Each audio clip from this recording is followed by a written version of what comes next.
Hey guys, welcome back. In recent years, many companies have discovered the importance of adopting a customer-centric point of view. This idea that you should be putting more emphasis on what the customer wants than what you want as a company would seem to make a lot of sense, right? Whether you develop online platforms, make tools for plumbers, or work on a fishing boat, if you don't make products or services that someone wants to buy, you won't be in business for very long. Kind of goes without saying. Some companies have decided that the best way to be customer-centric is to maximize value for the customer. In other words, creating stuff that they want isn't enough. You should strive to create the best stuff as quick as you can for the lowest price possible. Anything you do as a company that doesn't add value should be eliminated, and this is a driving belief behind lean management. The lean philosophy first gained notoriety back in the 1990s, actually, when car manufacturer Toyota began to use these ideas to build its vehicles. They identified 7 types of waste that could make their process inefficient, increase costs, or negatively impact workers. By focusing on eliminating all the different kinds of waste in the process, it would shorten production times, result in better vehicles, and save money.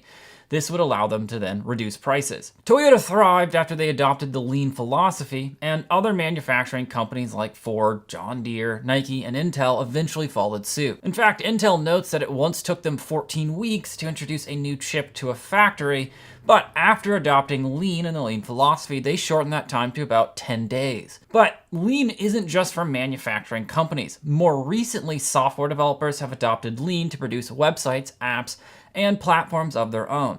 The guiding principle of eliminating waste throughout the production process is one that holds a lot of appeal for many development teams. In fact, it led many teams to ditch the idea of redesigning entire sites or apps and instead adopt the idea of incremental improvements where teams focus on just a few important changes, make sure they work, make sure people want them, and then move on to the next items on their list. This approach has led to shorter development times and better quality for many teams. So whether you're building cars or building apps, the lean process seeks to eliminate waste in its many forms.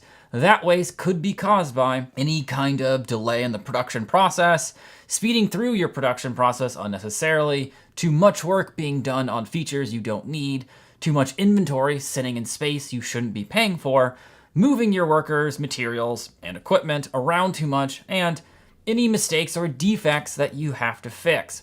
Lean management is all about reducing waste and as a result, increasing the value of whatever it is that you provide. When you don't have to spend as much time, effort, and money on producing your work, well, you can pass that savings on to the customer. And here's the big payoff. If you could sell a top quality product for a lower price and be able to produce them in the shortest amount of time possible, who could possibly compete with you? Now, lean is more than just a way to produce things. Lean is a philosophy, and it's a belief system. Adopting lean truly means believing in this idea of passing the value on to the customer. By doing so, then you could potentially reap amazing benefits.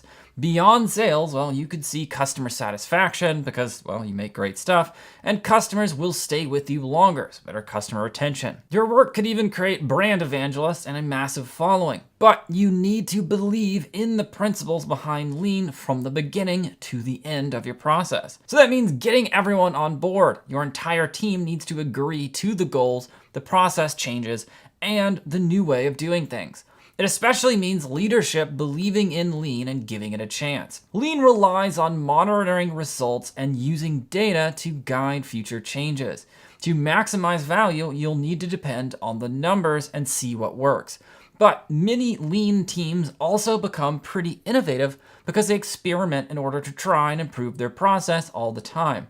This is an area where leaders must trust their most talented workers to do what they do best. But if everyone is guided by lean goals and principles, their intentions and focus will be exactly where they need to be. So in the lectures to come, we'll dig into lean and its principles some more. We'll get into the details of how waste can slow down a process and how to eliminate it, and we'll talk about how to start implementing lean philosophies in your own business. All right, guys, with that being said, see you in the next lecture.